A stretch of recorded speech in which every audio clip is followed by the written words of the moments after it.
நேயர்களுக்கு வணக்கம். அன்பார்ந்த நேயர்களே, தமிழ் இனிய புத்தாண்டு வாழ்த்துக்களை உங்களுக்கு தெரிவித்து கொண்டு, இந்த தமிழ் வருடமாகிய விசுவாசு வருடம் சித்திரை மாதம் 1ஆம் தேதி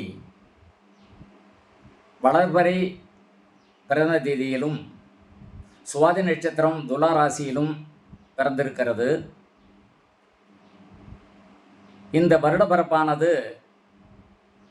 ஆதாயம் அதிகமாகவும் விரயம் குறைவாகவும் வந்திருக்கின்ற காரணத்தினால் இந்த ஆண்டு அரசாங்கத்தில் வருமானங்கள் பெருகி புதிய வரி விதிப்பு மூலமாக வருமானங்கள் பெருகி நாட்டின் பொருளாதாரம் வளர்ச்சி அடையும். மேலும் இந்த பொருளாதார நிலை ஒவ்வொருவருடைய குடும்பத்திலும் சிறப்பாக இருக்கும் என்பதுதான் பொது விதி. இதில் மேஷ விருட்சக நாதர்களுக்கு ஆதாயம் 2 விரயம் 14 இருக்கும். இவர்களிடையே வருமானங்கள் குறைந்து செலவீனங்கள் அதிகரிக்கும். ரிஷபம் துலாம் ராசியில் பிறந்தவர்களுக்கு ஆதாயம் 11 விரயம் 5 இருக்கின்ற காரணத்தினால் வருமானங்கள் பெருகி செலவினங்கள் குறைந்து சுபிட்சமான நிலையை அடைவார்கள். மிதுனம் கன்னி இந்த ராசியில் பிறந்த நேயர்களுக்கு வருமானம் 14 செலவு 2 அதிகபட்சமான வருமானங்களை ஈட்டி குடும்பத்தின் பொருளாதார மேன்மை வளர்ச்சி அடையும் என்று ராசிநாதர்களுக்கு சொல்லப்படுகிறது.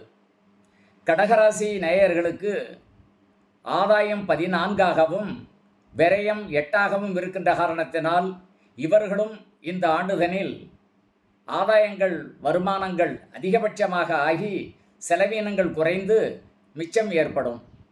சிம்ம ராசியில் பிறந்த நேயர்களுக்கு ஆதாயம் 11 விரயம் 11 இருக்கின்ற காரணத்தினால் ஆண்டினுடைய வருமானமும் செலவும் ஒன்றாகவே இருக்கும். தனுசு மீனம் இந்த ராசியில் பிறந்த நேயர்களுக்கு ஆதாயம் 5 விரயம் 5 இருக்கும். இவர்களுக்கும் வருமானங்களும் செலவுகளும் சமமாக இருந்து இந்த ஆண்டுதனில் குடும்பத்தை சமாளிக்கக்கூடிய நிலையாகவே இருந்து கொண்டு இருக்கும். மகரம் கும்பம் இந்த ராசி நேயர்களுக்கு ஆதாயம் 8 விரயம் 14 இருக்கின்ற காரணத்தினால் வருமானங்கள் குறைந்து செலவினங்கள் அதிகரிக்கும்.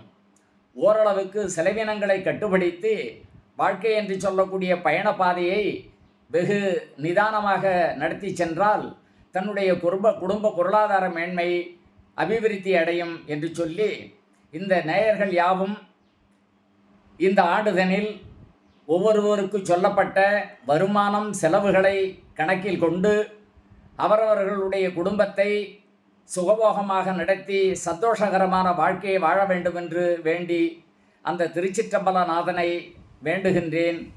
வணக்கம் அன்பு நேயர்களே.